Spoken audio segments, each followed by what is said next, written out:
প্রতিষ্ঠানের audit report সংক্রান্ত ব্যাপারে অনেক উদ্যোক্তাই আমাদের কাছে অনেক ধরনের প্রশ্ন করে থাকে, যে সমস্ত প্রশ্নের উত্তর নিয়ে আজকের এই ভিডিওতে বিস্তারিতভাবে আলোচনা করার চেষ্টা করব। তো উদ্যোক্তারা যে সমস্ত প্রশ্নগুলো করে থাকে তার মধ্যে কমন এবং অত্যন্ত গুরুত্বপূর্ণ একটি প্রশ্ন হচ্ছে, কোন কোন ব্যবসা প্রতিষ্ঠানের জন্য অডিট রিপোর্ট বাধ্যতামূলক। এই প্রশ্নের উত্তর হচ্ছে, আরজিএসসি বা রেজিস্টার অফ জয়েন্ট স্টক থেকে নিবন্ধিত সমস্ত প্রতিষ্ঠানকেই কিন্তু অডিট রিপোর্ট করতে হবে। তো তাহলে আমাদেরকে প্রথমে জানতে হবে আরজেসি থেকে নিবন্ধিত প্রতিষ্ঠানগুলো কি কি। এর মধ্যে অন্যতম হচ্ছে limited company, partnership firm, OPC বা ওয়ান পার্সন কোম্পানি। এগুলো হচ্ছে রেজিস্টার অফ জয়েন্ট স্টক থেকে নিবন্ধিত ব্যবসায়িক প্রতিষ্ঠান। তো এই সমস্ত প্রতিষ্ঠানকে, যারা লিমিটেড কোম্পানি বা ওয়ান পার্সন কোম্পানি বা পার্টনারশিপ ফার্ম, তাদেরকে কিন্তু প্রত্যেক আয় বছর শেষে তাদের যে প্রতিষ্ঠানের আয় ব্যয়ের যাবতীয় তথ্য দিয়ে অডিট রিপোর্ট প্রস্তুত করতে হবে। এবং এই অডিট রিপোর্ট প্রস্তুত করা কিন্তু তাদের জন্য, অর্থাৎ রেজিস্টার অফ জয়েন্ট স্টক কর্তৃক নিবন্ধিত প্রত্যেক প্রতিষ্ঠানের জন্য বাধ্যতামূলক। দ্বিতীয় যে প্রশ্নটি করে থাকে সেটি হচ্ছে, একটি প্রতিষ্ঠানের জন্য অডিট রিপোর্ট কেন বাধ্যতামূলক। দেখুন, অডিট রিপোর্টটি মূলত কি।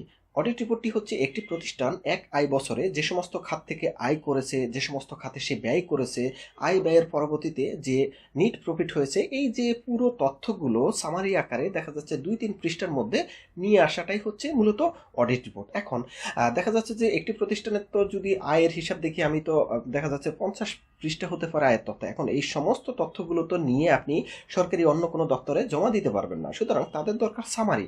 এই যে অডিট রিপোর্টের মাধ্যমেই মূলত সমস্ত আয় ব্যয়ের তথ্যগুলোকে সামারিভাবে উপস্থাপন করা হয়, যে তথ্য অন্য সরকারি দপ্তরগুলো দেখেই কিন্তু সহজেই দেখা যাচ্ছে যে ওই প্রতিষ্ঠানের সম্পর্কে ওভারভিউ পেতে পারে। সুতরাং এই কারণে কি হয়, আপনাদের প্রতিষ্ঠানের যত আয় ব্যয়ের তথ্য আছে সেগুলো দিয়ে কিন্তু অডিট রিপোর্ট প্রস্তুত করতে হবে। তৃতীয় যে প্রশ্নটি করে থাকে সেটি হচ্ছে, একটি প্রতিষ্ঠান যদি অডিট রিপোর্ট না প্রস্তুত করে সেক্ষেত্রে ওই প্রতিষ্ঠানের কি কি সমস্যা হতে পারে। দেখুন, আরজিএসসি কর্তৃক নিবন্ধিত প্রত্যেক প্রতিষ্ঠানের জন্য কিন্তু অডিট রিপোর্ট প্রস্তুত করা বাধ্যতামূলক। সুতরাং ওই প্রতিষ্ঠানগুলোকে অবশ্যই অডিট রিপোর্ট প্রস্তুত করতে হবে। এখন সে প্রতিষ্ঠান যদি অডিট রিপোর্ট না প্রস্তুত করে তাহলে কি সমস্যা ফেস করতে হবে। যেমন ওই প্রতিষ্ঠান কিন্তু বছর শেষে তাকে ট্যাক্স প্রদান করতে হবে। সুতরাং কিসের ভিত্তিতে ওই প্রতিষ্ঠান ট্যাক্স প্রদান করবে, তার তো আয় ব্যয়ের সামারি নেই। কত টাকা নেট প্রফিট হয়েছে সেটি এনবিআর বা জাতীয় রাজস্ব বোর্ড কিভাবে বুঝবে। সুতরাং এই অডিট রিপোর্টের মাধ্যমেই কিন্তু জাতীয় রাজস্ব বোর্ড বুঝতে পারবে যে এই প্রতিষ্ঠানের আয় হয়েছে না ব্যয় হয়েছে, লাভ হয়েছে না লস হয়েছে।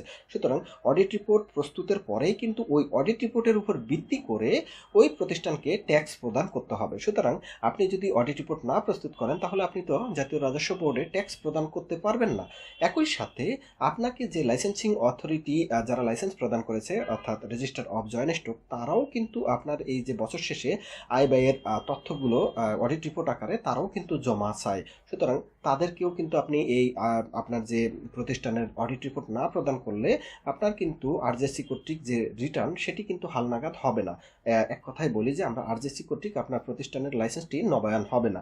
সুতরাং আপনাকে আপনার প্রতিষ্ঠানকে অপারেট করতে গেলে অবশ্যই অডিট রিপোর্ট প্রস্তুত করতে হবে, এবং এই অডিট রিপোর্ট প্রস্তুতের পরবর্তীতে এক কপি আপনার ট্যাক্স অফিসে জমা দিতে হবে, আরেক কপি আপনাকে আরজেসি অর্থাৎ রেজিস্টার অফ জয়েন্ট স্টকে জমা প্রদান করতে হবে। সুতরাং এই কারণেই আপনাকে অডিট রিপোর্ট প্রস্তুত যদি না করে সেক্ষেত্রে এই দুটো ক্ষেত্রেই কিন্তু আপনি ট্যাক্স অফিস এবং আরজেসি থেকে আপনার প্রতিষ্ঠানের বিরুদ্ধে কিন্তু জরিমানা হবে বা আপনার প্রতিষ্ঠান বন্ধ হয়েও যেতে পারে। সুতরাং এই সমস্ত প্রশ্নগুলোর আশা করি উত্তর পেয়ে গিয়েছেন। এই বিষয় নিয়ে যদি আরও কোনো প্রশ্ন থাকে তাহলে কমেন্টে আপনাদের প্রশ্নটি করবেন, আমরা অবশ্যই উত্তর দেওয়ার চেষ্টা করব। সবাইকে ধন্যবাদ। আল্লাহ হাফেজ।